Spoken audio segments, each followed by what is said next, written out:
What was really interesting at that time when we got the assignment from Crocs was how much of the marketing was focused on moms, 35 plus. And it was really interesting that that audience was not the audience talking about Crocs and social. Not at all, actually. Basically, anyone under the age of 25 had no hang up about it. To them, it wasn't, oh my gosh, they're so ugly, or oh my gosh, they're so cool. Crocs was their first shoe. They grew up wearing them. And that was a big shift for us. So instead of having TV spots and beautifully produced creative, wouldn't it make more sense to be social first? To shift from a more traditional advertising model to one where social leads the way in everything that they do. Welcome to Any Insights Yet? The podcast that explores the intersection of strategy, inspiration, and branding. I'm Chris Kocek. To kick things off this season, let's start with a question. You ever have a moment where the real insight doesn't come from something someone says, but something they don't? That's the kind of attention to detail Kate Rush Sheehy brings to her work as Chief Strategy Officer at GSD&M. Whether she's digging through 10Ks or conducting in-depth interviews, Kate has a tendency to notice what's there and what's missing. And sometimes it's the absence of something or what's not happening that has led her to some of her biggest insights. During our conversation, Kate shares the aha moments that helped Crocs pivot to a social-first strategy. And we take a deep dive into Mexican Twitter, or Mexican X, as it were, connecting the dots between social media conversations and a new creative direction for Corona. We also talk about how Kate and her team use AI to poke holes in their thinking, which has led to even stronger strategic and creative work, resulting in a number of award-winning campaigns. To get us started, though, I asked Kate about one of her earliest aha moments. It happened in middle school, at lunch one day, and it made her think differently about the power of brands. What's the first time you remember noticing something where you were like, doesn't anybody else notice this? Were you a kid? What was the situation? What did you notice? I grew up obsessed with brands before I even knew brands were a thing. And I don't know where it came from, but I would cut the print ads out of any magazine I could get my hands on. So where most, 11, 12-year-old girls had Jonathan Taylor Thomas on their walls, from Tiger Beat.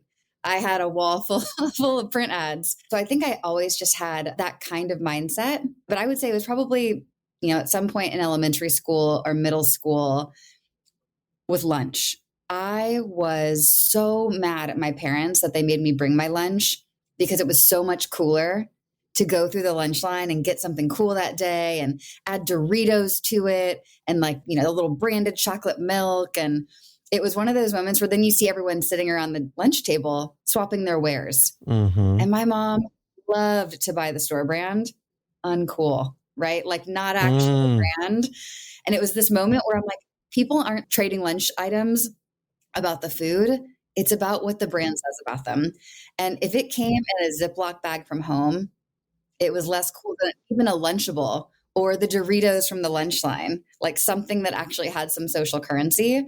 And I feel like it was probably one of the early moments where the little capitalist in me, unfortunately, was like, I'm going to build some of those things one day. You noticed that there were these brands that people were trading. You noticed that something in a Ziploc bag, a quote unquote generic, wasn't getting as much attention. Even if you put a bag of goldfish together, right, in a Ziploc bag, it's not as cool as the bag with the branding on it. I think that counts. That's a big observation for a middle schooler. How about a more recent aha moment? Is there something that happened during a recent research project where someone said something or did something that made you say, wait a minute, could you say that again? I'll actually talk about the FEs happened recently. And one of the case studies that we brought home some medals for was our work with the Ad Council and the VA, the Veterans Association, around suicide prevention. And Kate Gunning, a strategy director on my team, she conducted, dozens of in-depth interviews, a half dozen focus groups to start to understand what the driving insight could be for that campaign. And what was interesting is, there were a lot of really rich insights in those conversations. The insight actually wasn't what someone said. It was more what she heard. And it was that veterans were far more likely to show up for focus groups when they knew other veterans would be there counting on them than they would for their individual interviews. And you just saw this coming to life in who showed up for focus groups versus their IDIs. Really, it led the team to just a really powerful insight, which is oftentimes the courage to ask for help when you need it. Mental health issues can be a real albatross for people that they don't want to talk about. But like the insight is courage comes from others. When you know that someone else is counting on you, you're going to do the thing. And so I just love that it wasn't what folks said in the groups and in the interviews. It was how they showed up to them. Mm-hmm. And I love this example of the absence of something, right? Because it can be very revealing. And that's actually one of those things that has come up in recent conversations where AI is getting better and better with data analysis and sentiment analysis.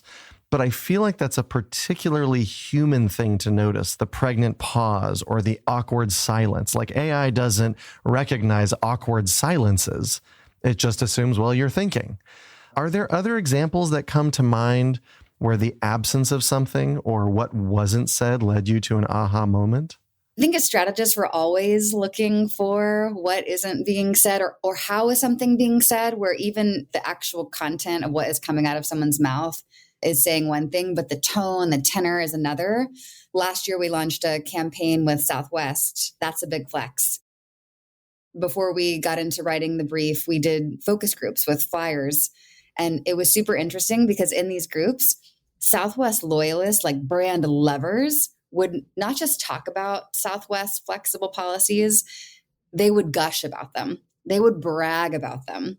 And so we had a hypothesis of the brief going into focus groups, knowing that Southwest really owns flexibility. You can change your flight, you can cancel without change fees. But then we realized through those conversations and just the way brand lovers talked about it, like flexibility is actually a flex for if you know, you know.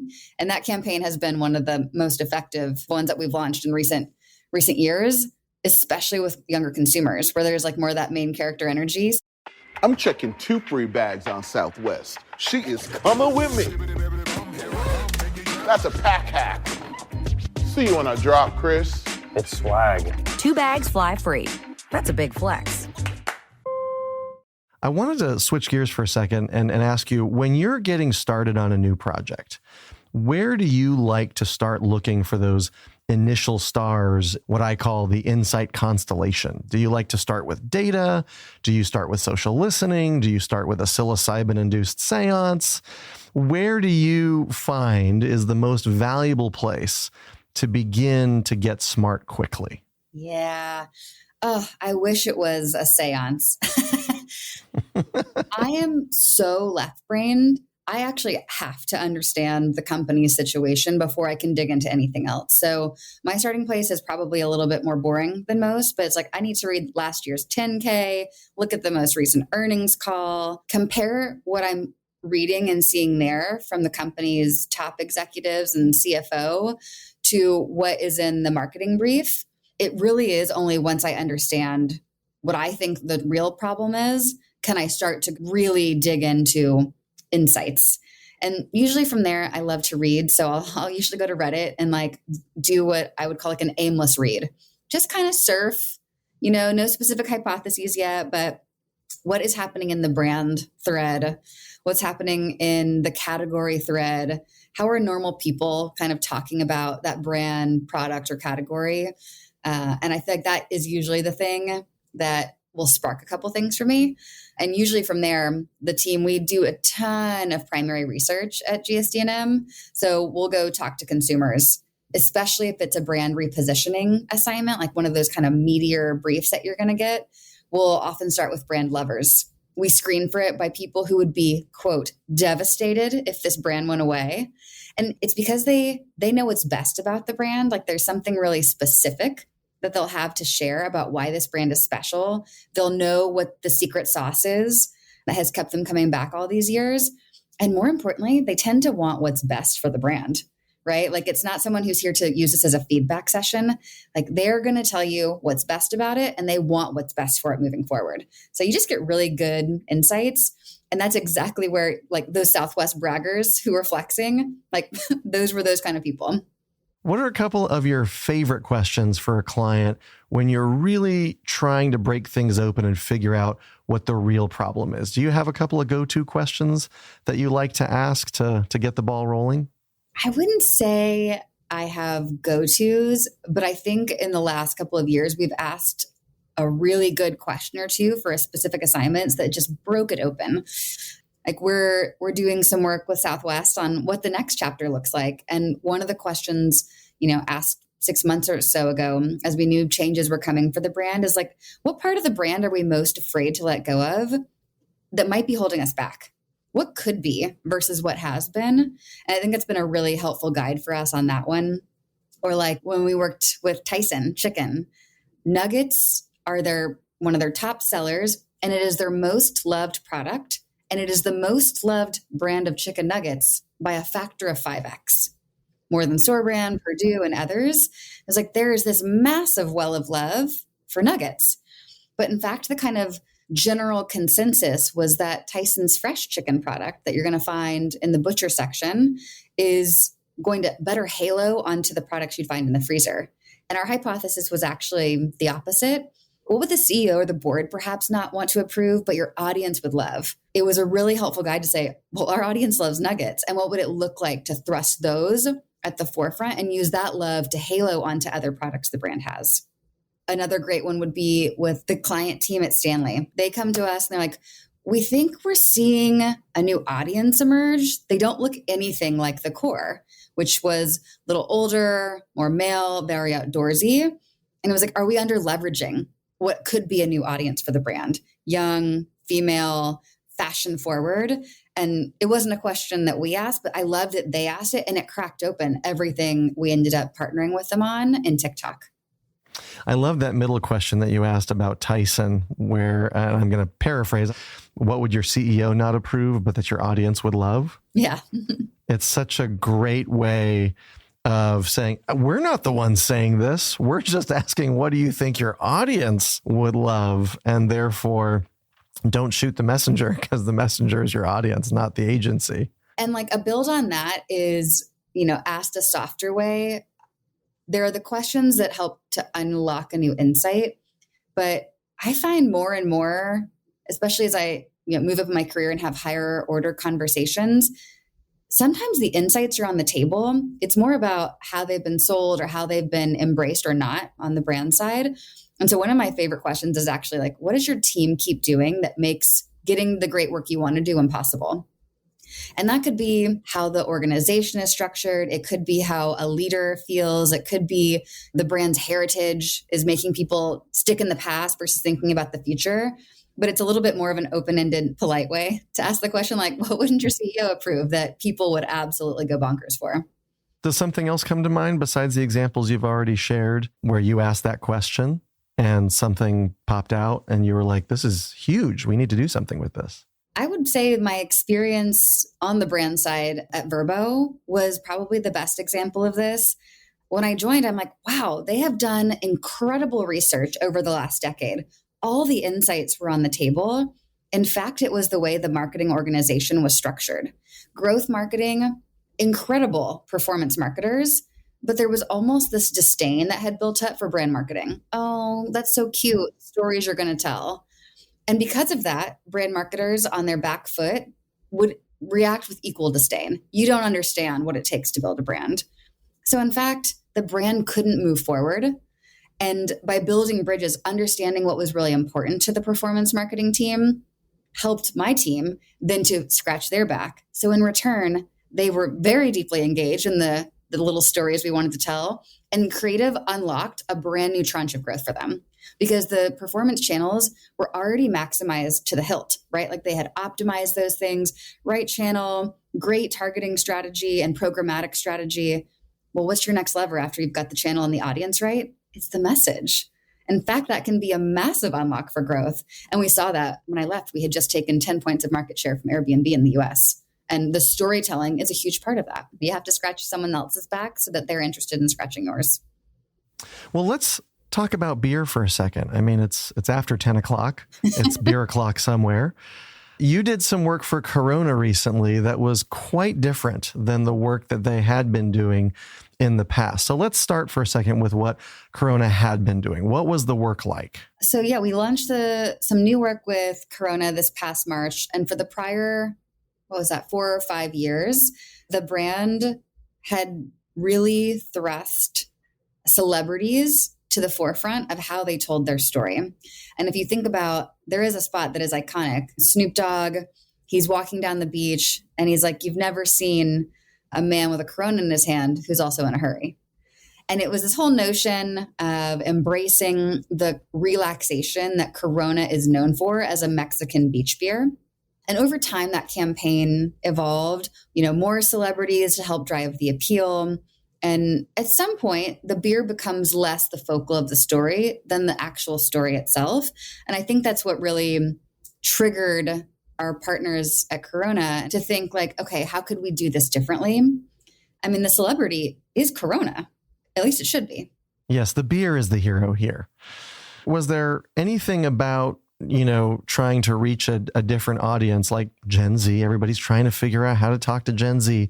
Was there anything about that also triggered a need for a different direction? We don't get a brief these days that doesn't have the next generation as a part of it. So it's important for Corona. They're the most loved beer for Gen Z, which I found really interesting. And then when you think about it, it's actually not all that surprising as subsequent generations become more diverse, the Hispanic population in the US growing. So Corona being the brand that invented the Mexican beer category for lots of reasons, it already had a great stronghold with Gen Z. But yeah, the question is, how do you deepen that in a world where younger consumers are drinking less? Yeah, they're migrating to liquid death. Kids these days, they just don't grow up drinking beer like they used to back in the 80s. They're not all right.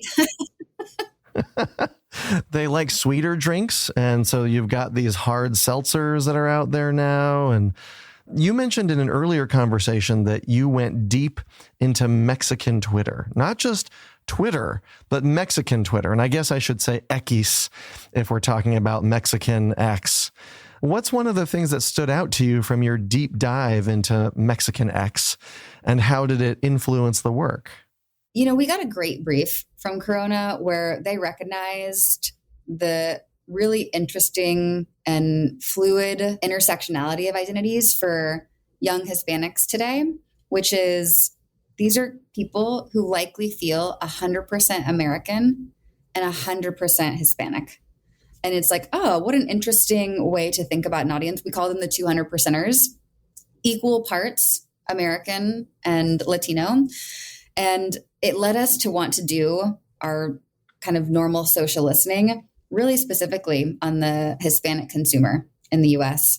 And some of the things I found provocative to understand an audience, because we wanted the brand to get back to its Mexican roots. But how do you do that in a way that borrows and builds on the equity from the beach, but does it in a way that is fresh and helps to expand beyond just the beach occasion? It's a big part of how we win, right? Is like winning more occasions. And I'll never forget a great tweet. I'm sorry, I can't call it X. A great tweet we found. It totally embodies the Mexican philosophy about life. Like Mexico, the country, is one of the happiest countries in the world. A woman said, I told my nephew, because he was bad, he was going to get coal in his stocking for Christmas. And his response, embodying the Mexican mindset, said, no big deal. I'll just grill a carne asada. And I just like that kind of no big deal. Like tomorrow is for tomorrow to worry about, living in the now, like a gratitude for life is an ethos that has always kind of been there for Corona. And it's something we really wanted to put at the forefront of the work we've done for them most recently. And that led to La Playa Awaits. Is that right? That's right. And that specific language, that little twist, La Playa Awaits. Could you tell me a little bit more about that? How you landed on that? We talked about one of the driving insights for the brand strategy was the idea that contentment is always within reach if you just reach for it. Or in Corona's case, if you open the fridge. And that is that kind of Mexican beach mindset embodied by a nephew taking the coal in his stocking and grilling a steak, right? Like a very bottles 3/4 full, if you will, not even half full sort of attitude. And that's what we wanted to communicate. La Playa Awaits is simply saying, like, the beach is always there. Just reach out and grab it. It's a beach in a bottle. You can send your bottle out on the waves, or you can just have the beach in a bottle wherever you are. You know what's interesting is the very first brief we wrote for this assignment was, it's a beach in a bottle, which is so true. And I just love that when the team went deep on an audience and those insights, it gave it so much more meaning. And that's what we're always trying to do, right? Is your first brief is like a first pancake, the first one's never as pretty as the next couple. That's a great analogy. Planners and strategists are full of analogies, aren't we? We can't talk about things without one thing being like another. The beach. To Corona, she isn't just a place. She is an element, an energy, a chemistry. And with salt and spray and feel of sand, she shoves us relentlessly into the present, to the place we truly feel alive. So let's switch gears. You have a lot of experience with a little brand called Crocs. In fact, you played an instrumental role, as I understand, in their 2016 turnaround. What were they doing before that turnaround that was hampering their growth? I won't take the lion's share of the credit. There was an amazing team. But what was really interesting at that time when we got the assignment from them was how much of the marketing was focused on moms, 35 plus. And when we started this assignment, I had listened to the earnings call, I'd read the 10K, and I was ready to go aimlessly look around the internet. And it was really interesting that audience was not the audience talking about Crocs and social. Not at all, actually. There were very polarized sort of people making fun of Crocs. The classic meme where it's a picture of bright orange Crocs and it says the holes are the place where your dignity leaks out. So lots of memes making fun of the brand, but then a groundswell of passionate fans, Gen Z essentially, right? High schoolers traveling softball, volleyball, basketball teams, basically anyone under the age of 25 had no hang up about it. To them, it wasn't, oh my gosh, they're so ugly, or oh my gosh, they're so cool. Crocs was their first shoe. The brand was 16 years old at the time. And you think about it, like they grew up wearing them. So there's no sort of preconceived notion in their head about the state of this brand and the cultural conscious. And that was a big shift for us, is how do we better match how the brand shows up to an audience that is ripe, but currently underpenetrated with Crocs. So Gen Z was a massive part of the turnaround. I mean, comfort over all else feels like Crocs' value proposition. Comfort is so huge with Crocs consumers. I have a pair of Crocs, not the ones with the holes, but a different kind of Crocs.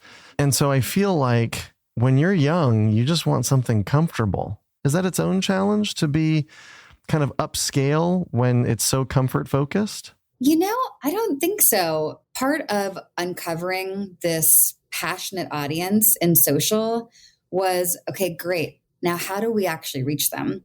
So instead of having TV spots and beautifully produced creative, wouldn't it make more sense to be social first, to look at who our other sort of famous social fans are? It's how amazing intern at Crocs was like, Post Malone's actually wearing Crocs to every concert he performs. Now, this is 10 years ago, so he was on the rise, but wasn't the icon that he is today. And it was like, he's a little offbeat, but like maybe we should do something with him. And it started with showing up to do some giveaways and social content capture at Posty Fest that was in Dallas. And that ultimately materialized into a larger collaboration with Post Malone, exclusive Crocs, limited edition run. And you see how some of those things, alongside some other well-placed kind of social-led bets around fashion, which led to Balenciaga partnerships, all of these things start to build a brand that has a lot of social cachet. And then what does that do? It makes more young people want to buy the product because they're showing up in the places I care about with the brands and kind of affinities I care about. So really just a powerful way to shift from a more traditional advertising model to one where social leads the way in everything that they do. And what's some advice that you would give to our listeners if they wanted to help their brands take a similar social first approach? What are 3 things that they should start doing tomorrow to help make that happen? That's a great question. And I will paraphrase what some of my great clients at Crocs have said. Kelly Molnar, who leads and really has spearheaded the amazing brand partnership work. Heidi Cooley, CMO, who believes fundamentally in social. And what I love is it is not lip service. They care deeply about what they call Crocs Nation. These fans are the fuel for the brand. So the most important thing is listen to your community, respond to them, engage them, and really think about the things that drive them. So for them, it's not social as a marketing channel. It is social as a dialogue. And that can't be understated in how it leads to interesting, uncommon activations and partnerships that no one saw coming. So that would certainly be one. Second, Kelly talks a lot about how you can't be afraid to take a risk. Great social ideas go to die when you litigate them and water them down to the point that they no longer have real resonance. I think that ties importantly to the third one, which is she has organized a team that is able to quickly move without decision by committee. And they know what the brand is, what it's about, what's in the DNA. So it doesn't have to go all the way up the chain to the CEO to get approval to do something that could ultimately go viral. There's a real openness and trust on that team because they've so clearly defined the brand to execute. And some of those things turn out really well, and some of them don't. And you and I never hear about them. It's a drop in the pan, but the ones that do really well are super powerful. Yeah, that ability to keep making new stuff. Andy Pearson talked about it when I was talking with him at Liquid Death, that if you know what your brand stands for, when something happens, like when there was that cease and desist letter from the Arnold Palmer estate that said you can't call these things armless Palmers, they immediately had a sense of what to do because the question in their mind was, what would Liquid Death do? What would this brand persona do? And so if everybody on the team knows the brand inside and out, they're kind of living and breathing that, and that speed to action is so important. Like you said, you don't want to litigate something or water it down or have to go through 20 different approvals before you can do it, because then the moment's gone. You've missed the moment. Yep. Miss the moment, or one of the things that I have a very strong personal affinity for as a dog mom to a 2-year-old wolf. She's a husky, but we call her the wolf, is they launched Crocs for dogs last year as a part of Croc Day that happens in October, a celebration for their fans every year. And it's I could just see at any sort of fashion or apparel company that kind of conversation goes in circles for years. And instead they saw people asking, I wish I could put Crocs on my dog. And they did it. And it went gangbusters. People were loving it. Funny enough, someone yesterday said, did you know that Crocs has dog Crocs? Indeed, I did. As if my dog would let me put those on her, though. Crocs for dogs. Is this like some kind of April Fool's joke?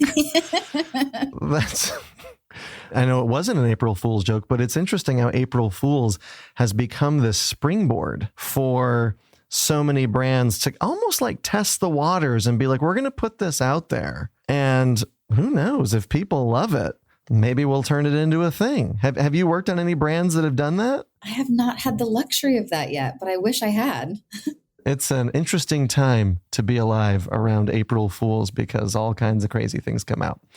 We can't talk about Crocs without talking about gibbets and fibbits, which are wonderful things to say.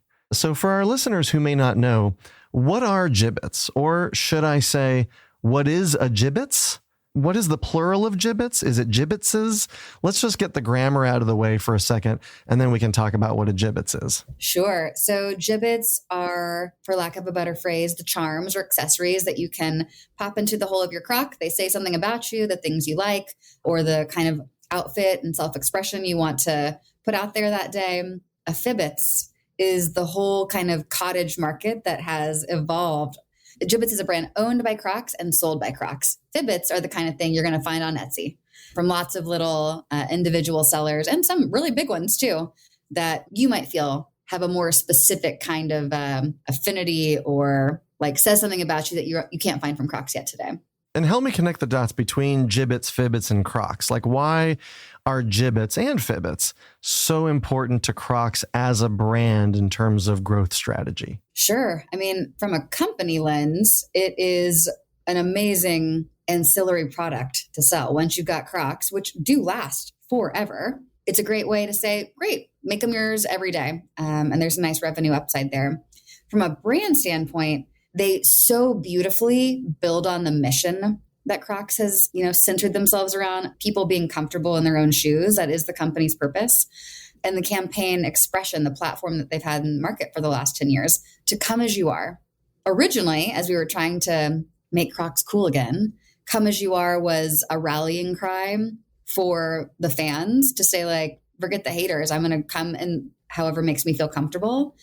I love how the team has evolved it over the years, which is come as you are is also like, how do I want to express myself today? What does my outfit and my shoes say about me? What do I want to tell the world about who I am and what matters to me? And Jibbitz are such an amazing way to do that. So how are you expressing yourself? What is important to you? And it really does add dimension to coming as you are. Mm-hmm. Do you have any Jibbitz for your Crocs? I have a couple. I have some pearls if I want to dress them up, my white Crocs up. And then I have lots of, I would call them like fun, silly ones. I'm a Star Wars girl and I love The Mandalorian. So I have a baby Yoda. Interesting. Quick question. Wasn't expecting to go here, but are Crocs big in Europe? Because, in Europe, they dress, to the nines just to go to the grocery store. Like compared to Americans, Europeans tend to dress real nice. They're real nice. Do people in Europe wear Crocs? They do. Crocs has got several markets that are important to them internationally. We're a sizable business like the UK, France, Germany, India, Japan, Korea, China. And what's interesting about Europe, have you heard of the ugly shoe theory? No. Oh, Chris, Tell let me. me educate you on some fashion theory. It is the theory that pairing an ugly shoe that does not go with an outfit is the kind of thing that will elevate the whole outfit. And as like you think about fashion being matching uncommon things together, ugly shoe theory plays big time, and Crocs are like perfect for that kind of fashion trend. And that is where the way Crocs comes to life in fashion in Europe is far more interesting than the US, maybe even a little more provocative. That sounds fascinating. So it's basically, don't look at my shoes, look at the rest of me. Exactly. Is that right? Mm-hmm. Okay. That was an exceptional accent. I don't know where it comes from. It just channels through me sometimes. All right. Very interesting. Now I really want to go down the rabbit hole of Crocs in other countries, but maybe that'll be for another episode. Sure. You have said many times that you want to make the best damn strategy team on the planet at GSD&M. I hope I'm getting that right. And with speed to insight being more critical than ever, especially in the face of AI, what does the best damn strategy team on the planet look like? Yeah, that's a really good question. And one that is on our mind as a group. There's 16 of us in strategy at GSD&M, and we are massive pilot testers in there, figuring out what are the ways that it doesn't just kind of raise the floor on how we can be more efficient as marketers, but how do we ask better questions or use it in uncommonly obvious ways that help to really raise the ceiling on creativity. And we talk a lot about that. Like anybody can do something faster because of AI, but how are we using it to actually do things that are badass and that no one else has done before? So that is one way we're talking about it. The team overall is like, we think about it in two ways: open minds and open hands. Open minds, always asking the next question. You've been to the GSD&M headquarters in Austin. We have our values etched on the floor. Curiosity and restlessness are two of them.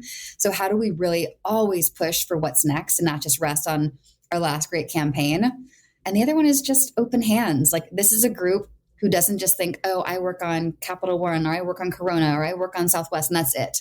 Like these are people who, oh, I have some time on my hands this week, and will hop in to help on just about anything. So people are really gracious about raising their hand, or, hey, I read this interesting article and it got me thinking about Capital One. This is somebody who works on Corona and beer. The two things really almost have nothing to do with each other, but a real thoughtfulness and generosity of insight and information that could help unlock the next brief. Well, and I think cross-pollination between brands is what's so interesting. I mean, that's how you make those lateral hops. Like you said, they don't have anything to do with each other, but that's sometimes where the magic can happen, where you say, well, we're doing this, or we learned this about these types of customers. That's affecting my thinking about how we might think about Corona. And again, that's a lot of times where the magic happens. That's how you connect those dots in really interesting ways. You mentioned doing things with AI in an interesting way. When you think about a recent project your team has worked on, what is one or two specific ways AI uncovered something or helped you get to an aha moment? One of the ways that we're using AI that has really helped us is not just asking questions up front, but once there's a strategy in place, or maybe a couple ideas on the board of like, well, strategically we could go this direction or that direction or this direction, we use a GPT to interrogate it. Take on the role of the CMO of this brand, review their LinkedIn and the things that they have liked and commented on and the posts that they have made, as well as interviews that are publicly available on the internet. Now that you know what's important to them, poke holes in each of these territories. Amazing. Like that kind of interrogation, it is just so helpful so that you're not trying to build something while also breaking it down. At least that's something I personally always struggle with. You have to really commit to the bit when you are developing a strategy or a creative idea, a concept, right? Like you have to believe it before you can ever convince anyone else to believe it either. And so I love that I can ask an outside helper to come in and tear it apart in a safe space that not everyone has to watch the firing squad. And it really does help make the work so much better. Like I would say that is maybe the most powerful way that we're using it right now is getting really specific about who our decision maker is and what they care about and what's important to this brand and how it could make something more defensible. I feel like the poking holes bit is really interesting. So in an interview with Zoe Skayman in season 2, she told me about how she has these GPTs. She's got one that's her. Basically, she's uploaded all of her writing to it. And then she's got another GPT that is the sarcastic, brutally honest version of her that is designed to poke holes into anything that she says. And so she gets these two GPTs essentially warring with each other. I think that the poking holes thing is really interesting because I don't take it as personally if I ask ChatGPT to poke holes in my thinking. Whereas if somebody came over and offered unsolicited advice, I might be like, who are you? Just kidding. I'd probably take it as well. But there's something about it coming from GPT that makes the poking hole process feel safer. Yeah. You understand what the feedback will be. And it's not like just because it poked holes in something that's wrong, but it allows space and time for critical thinking. So you either have a workaround or a plausible recommendation of why that doesn't matter. So the biggest thing is like, there's vibe coding where it's like you don't actually know how to be an engineer anymore. You're just using AI for everything. I do worry about vibe strategy, which is you still must bring a critical brain to what you're getting back from ChatGPT, not taking it at just face value. You can always spot a brief where someone over GPT'd it. The point is not to outsource the job. It is to use it in ways that help illuminate something you hadn't thought of before, or what the most common and obvious places to start are, so we move past them, or to poke holes so that you can then think critically about how to shape it and evolve it. Mm-hmm. Yeah, the critique leads to critical thinking. Yes. And that's what we need if we're going to get to somewhere new. We're at the speed round, which is everybody's favorite round. So we're going to go fast. Boom, boom, boom. How many pairs of Crocs do you own? I can't answer that. It's embarrassing. Gosh, I probably own north of 10 pairs. Clogs, sandals, different forms, different colors. I get client crushes. So once I'm in, I'm in. Okay. Very nice. Very good. What's your favorite word in English or any other language? Okay, so a couple of months ago, my dog trainer, I mentioned I have a 2-year-old Husky Aussie Lab mix, referred to her feral intelligence. And I have not stopped thinking about it. So I know it's not a word, it's a phrase. But I'm like, yeah, feral intelligence, she is insane. But so are we as strategists. So I keep trying to make feral intelligence happen at work too. Oh, that's a good phrase. I'm going to have to use that in conversation moving forward. What was your favorite subject in school? Well, you are talking to the 2004 president of the Lake Highlands High School Math Club. So dead giveaway. She loves math. So English. So English. Math. I don't think we've gotten that answer on this show. What is it about math that you love, and how are you a strategist who loves math? That seems like totally different parts of the brain. I am left brain. You're talking to the woman who starts with a 10K before she can solve a brand strategy problem. The numbers don't lie. I love formulas, and I love how pieces fit together, like a logical stepstone. So it appeals to my left brain. I'm not afraid of a spreadsheet. Get on. Oh, yeah. Slice and dice that data. Now, real quick, just to confirm, just to make sure that I'm not interpreting things wrong. When you say you love a 10K, you're not talking about going out and running a 10K to get started on a project. You're talking about a 10K in terms of like a report? Yes, like a company's financial report. I just want to confirm that for our listeners in case, there are some people out there who are running enthusiasts and they might hear this and say, you know what, before my next project, I'm going to go run a 10K and see if it unlocks some insights for me. I would never. You never know. Now, if you were talking to a 5-year-old, how would you describe what you do?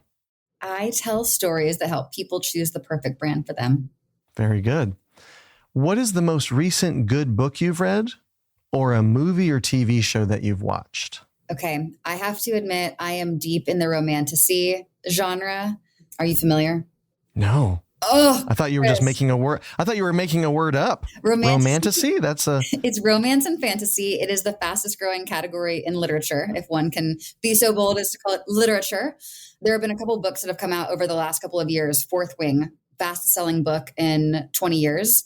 And it mixes those two genres. So I love that when I am into fiction.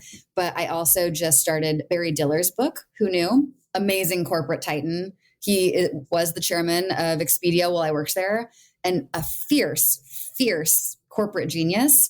It's a really vulnerable story. He basically is publicly coming out. Most people knew that he is gay, but it's his story. And it's such an interesting other side to someone who I respectfully feared in the corporate world.